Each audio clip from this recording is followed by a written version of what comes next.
sistem yang semakin lama semakin tak berpihak pada mereka yang kecil. Mari kita jujur sejenak.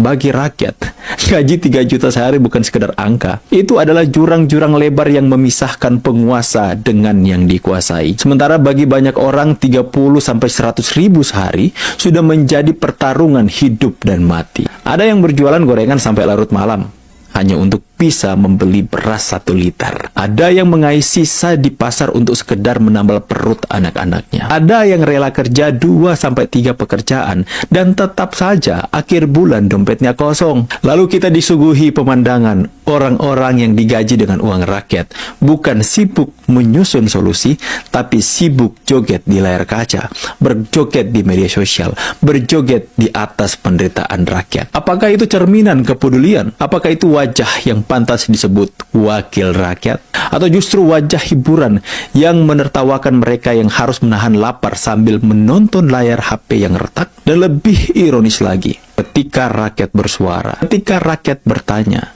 ketika rakyat merasa iri, mereka menjawab dengan dingin. Itu adalah rakyat yang tolol. Ketika rakyat bertanya, rakyat iri dengan gaji yang disampaikan. Ketika rakyat mengungkapkan kekesalannya dan sampai menceletuskan kata-kata bubarkan DPR, mereka hanya menjawab apa?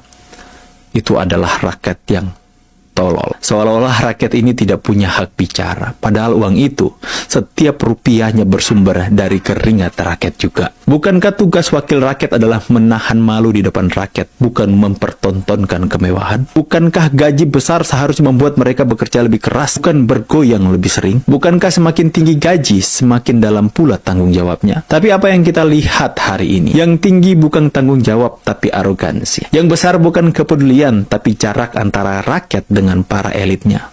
Yang ditampilkan bukan kerja, tapi apa? Tepat sekali, joget kenaikan gaji. Dan jangan salah, rakyat bisa sabar, rakyat bisa diam, tapi rakyat juga bisa mencatat. Tiap tingkah, tiap ucapan, tiap tarian yang menghina logika dan nurani, semua akan tersimpan di memori masyarakat Indonesia. Karena cepat atau lambat, suara rakyatlah yang menentukan apakah mereka akan tetap duduk di kursi itu atau turun dari panggung bersama dengan irama joget yang dulu mereka banggakan. Tapi kita juga harus mengerti, teman-teman, masyarakat juga harus mengerti dampak terhadap negara jika DPR dibubarkan. Saya tidak senang akan sesuatu yang dipertontonkan oleh DPR hari ini, tapi juga saya tidak menyetujui jika DPR dibubarkan.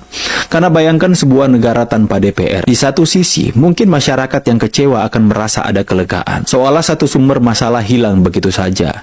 Tidak ada lagi drama soal gaji tinggi, tidak ada lagi perdebatan yang terlihat hanya menguntungkan elit politik.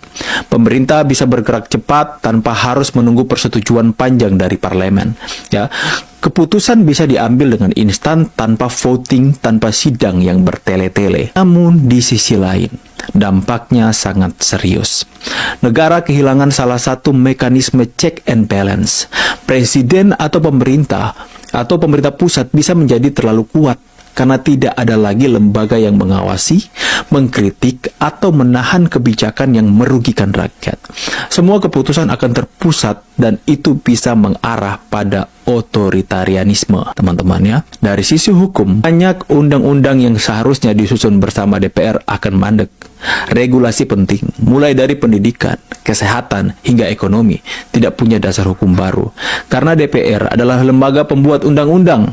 Akibatnya, negara bisa berjalan dengan aturan lama yang usang, atau malah terjebak dalam kekacauan hukum. Selain itu, hilangnya DPR berarti rakyat kehilangan wadah resmi untuk menyuarakan aspirasi politik. Selama ini meski sering dikecewakan, DPR adalah kanal representasi rakyat dalam sistem negara. Tanpa itu, suara rakyat bisa hilang sama sekali, hanya menjadi riuh di jalanan atau di media sosial, tanpa jalur resmi yang mengikat pemerintahan. Maka, membubarkan DPR bukan sekadar menghapus sebuah lembaga, tapi juga mengubah fondasi bernegara. Bisa jadi negara lebih cepat bergerak, tapi resikonya kecepatan itu tanpa kendali, tanpa rem, dan tanpa arah yang jelas. Saya pikir semoga teman-teman bisa mendapatkan pesannya. Mari sama-sama kita terus menjaga keutuhan NKRI agar Indonesia menjadi semakin lebih baik. Saya Vicky Himpong, YouTuber Nusantara pamit. See you on the next video and God bless. Bye guys.